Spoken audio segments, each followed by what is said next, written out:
sometimes the bomb might explode without any warning. Then the first thing we would know about it would be the flash. That means duck and cover fast. In case you pass out, that's tough.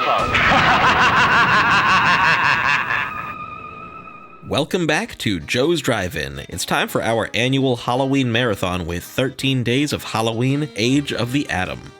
The last 2 years, I've covered an introductory history of horror films from Gothic beginnings to the modern era. This year, we're doing a deeper dive into the atomic age of horror, the same era that gave us Godzilla, The Thing, and countless others. This is when the horror genre was closely merged with science fiction and the curiosity surrounding the new frontier of outer space, as well as the real-life fear of atomic weapons thanks to the ongoing Cold War.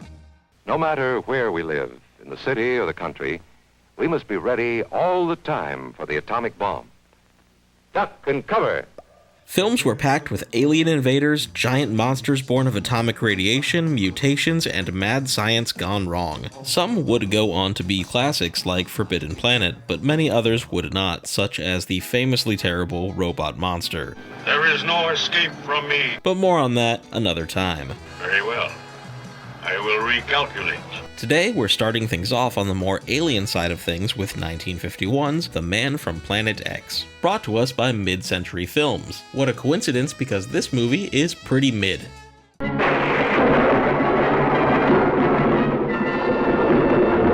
The Man from Planet X takes us to, of all places, the Scottish Moors. This is interesting as a lot of films from this era focus on the United States. You know, protecting the American way of life and all that, but not this one.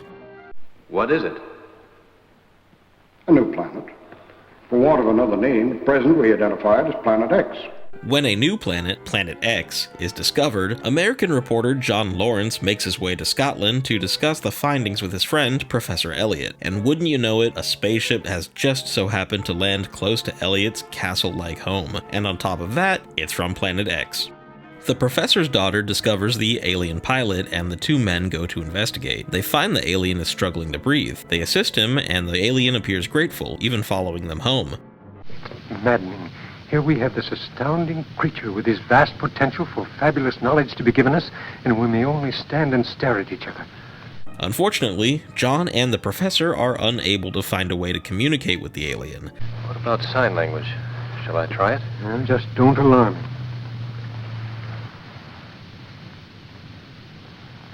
They decide to leave him in the hands of the sketchy Dr. Mears, who has other plans in mind. Spare yourself any anxiety. This creature is as intelligent as we. He knows that we are trying to find a mutual basis for understanding. I'm quite safe. Mears abuses the alien, turning him hostile. Things only get worse as the alien has a hypnosis ray that can turn humans into mindless slaves and now has a reason to use it. Can our heroes stop the alien from zombifying the planet? The Man from Planet X has one of those plots that doesn't really make any sense if you think about it for more than 5 minutes. You've lost me. I'm the shadowy figure in the left background with a stupid expression on his face. I don't get this mathematics. It seems to be as intentionally vague as possible. For example, nothing is explained about Dr. Mears or why he's bad and shouldn't be trusted. The most we're given is that apparently he's done something bad in the past. It's anyone's guess as to what that is. I heard he was somewhere in Scotland. He's been in seclusion since that trouble he got into. I feel sort of sorry for him. No, you needn't. He should have gotten 20 years. We're also not even 100% sure what he wants from the alien either. We just get a transition with him saying he wants that power. A fantastic gnome like you had to hurtle out of space to put this power into my hands. What power? How to start a small fire? This shall be my secret. Again, we never really learn what the alien showed him or what the power is. Speaking of the alien, we never fully understand his motive either, or even if he's good or bad. He seems friendly and peaceful at first, only turning hostile after being provoked. We don't know if he crashed by accident, was prepping for invasion, or trying to prevent one. Even the script doesn't seem to know the answers, with the characters concluding that he would have either been the best thing to happen to mankind, or the worst. Nothing in between. Who knows?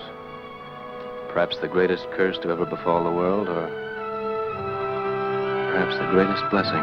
The alien himself is certainly creepy in design. The pale and vaguely human-like face is unsettling and is an early example of the uncanny valley. It doesn't help that he's revealed through a jump scare.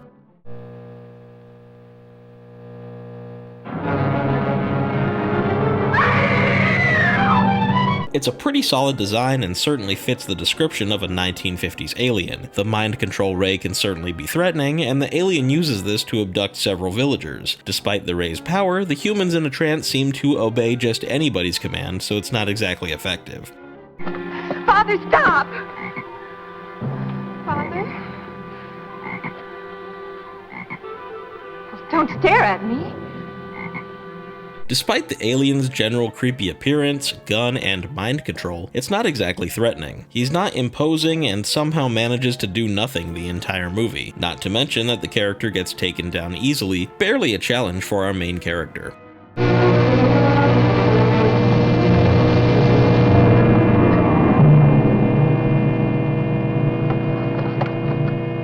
This movie was certainly more atmospheric than I originally expected. There are some cool miniature shots and a ton of fog. The general vibe of the movie doesn't have that 1950s feel, but instead feels like a movie straight out of the 30s or 40s with the gothic castle and style of cinematography.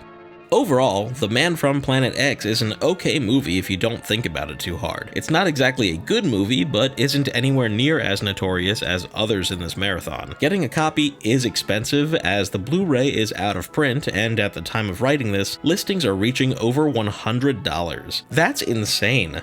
Anyway, if you're curious to see the humble beginnings of 50s sci-fi, check it out.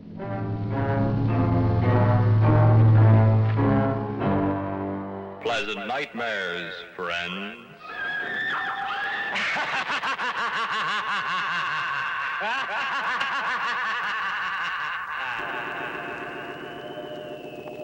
He exposes us to it every few hours.